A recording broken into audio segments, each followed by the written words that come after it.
occupancy Owekibanja ze directive za president ezimukakasa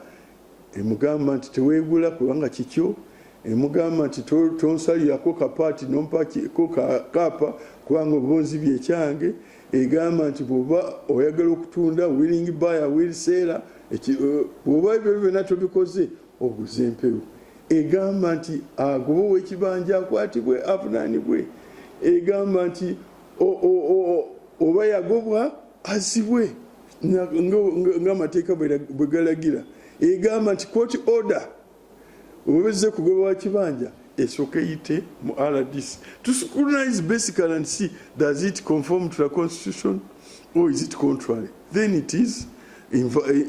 null and void. Sebo ebyo yengeri kati gitugezaako okustabilizinga embeera y'abali ku mataka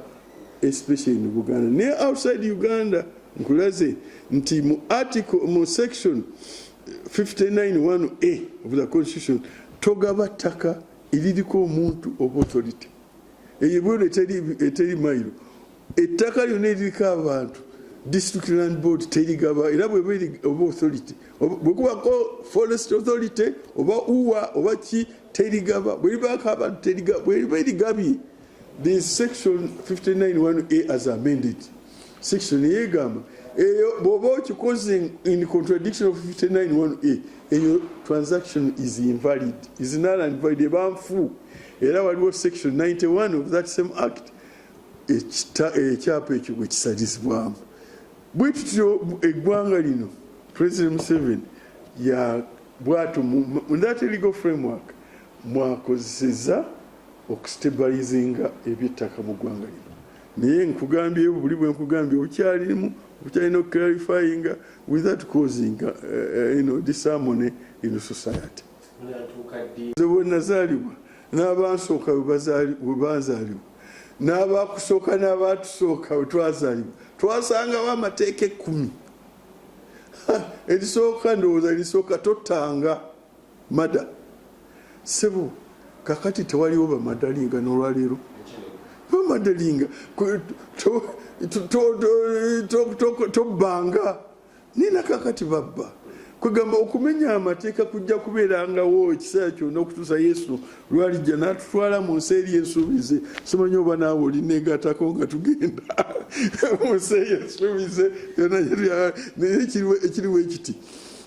kyetukola kati here on earth now nga tetunaba mugenda mu nsi eri to strengthen an institution. Omubbi akwatibwe avunaanibwe asibweyo n'abalala balabe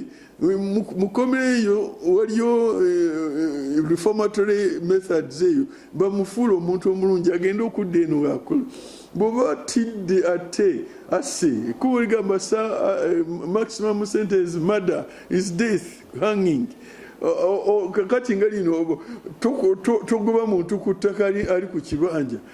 bakwatibwe ekyonoona institutions kuyingirirwa namukanga ono wa corruption. Omuntu bamukutte bamuleese ddala ennyumba z'omuntu azimenye ebintu byabyonoonye ate nga gwogamba nti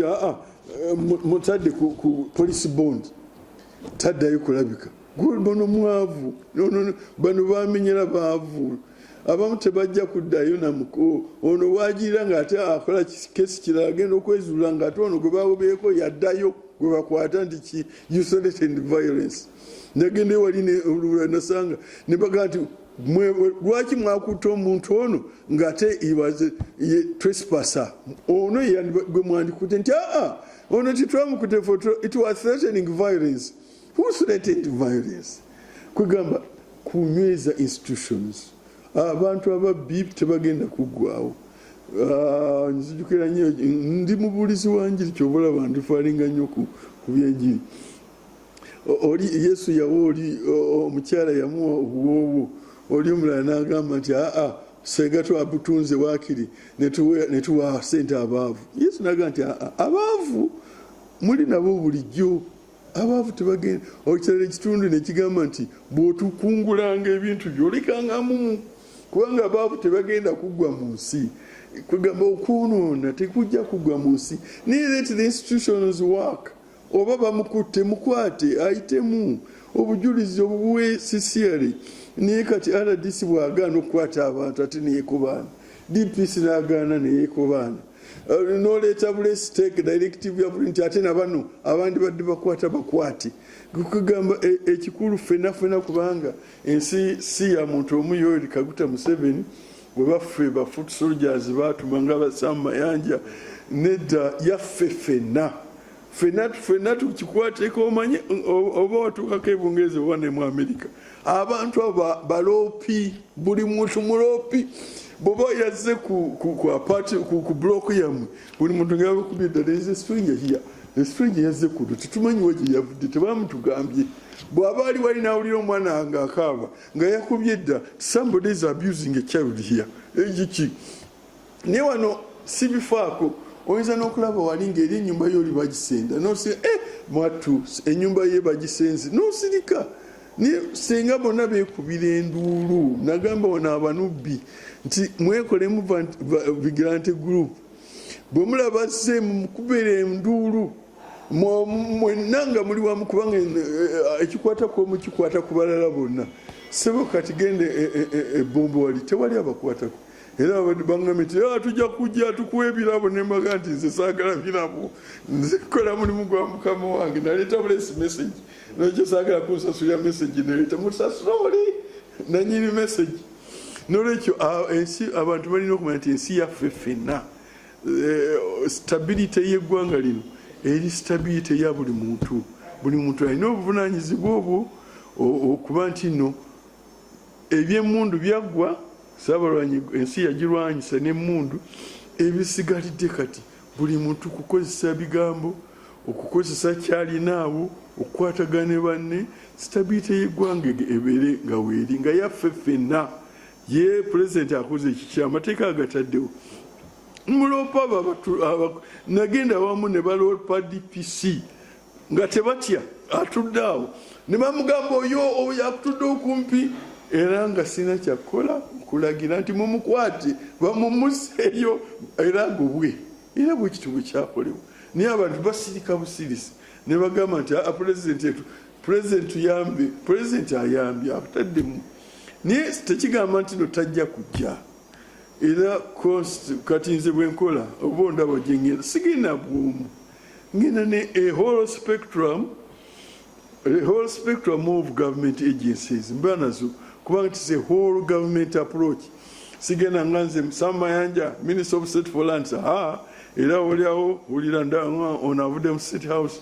ono avudde mu anti-corruption ono avudde mu poliisi RDC bwayimuka akugamba nti laba security team yonna eri wano era C5 wuno owekyalo wuno kugamba nitugenda nga tukola ekintu kimu nga gavumenti emu nga tuli wansi wa President Museveni okutukirira ku alisuwan omuntu n'agoba ku kibanja niwabaawo agoberera diso n'alya enguzi niwatabaawo akiraba nti ono gwenna gwe tumanyi wano nga wa kibanja ali wano oza otya wano n'avaawo olina gye ne tractor gasenda buli yenna yandibadde agamba nti pulezidenti yagamba tewali agoba ku kibanja kye eyo ne mukiyimiriza really ensi eno lwaki yandiremye okutambula mu mirembe so abantu bawulize pulezidenti byayogera abantu bekolemu omulimu abantu bawe ekitiibwa hayalaki n'abo abafunye omukisa okuba nga balina ebifo ebyo bya RDC bidiso bidPC biwat LC5 LC3 kansela LC1 defense secretary ng'abo abali wansi bakose ekintu ekyo with dignity with responsibility ensi yaffe gyagenda maaso.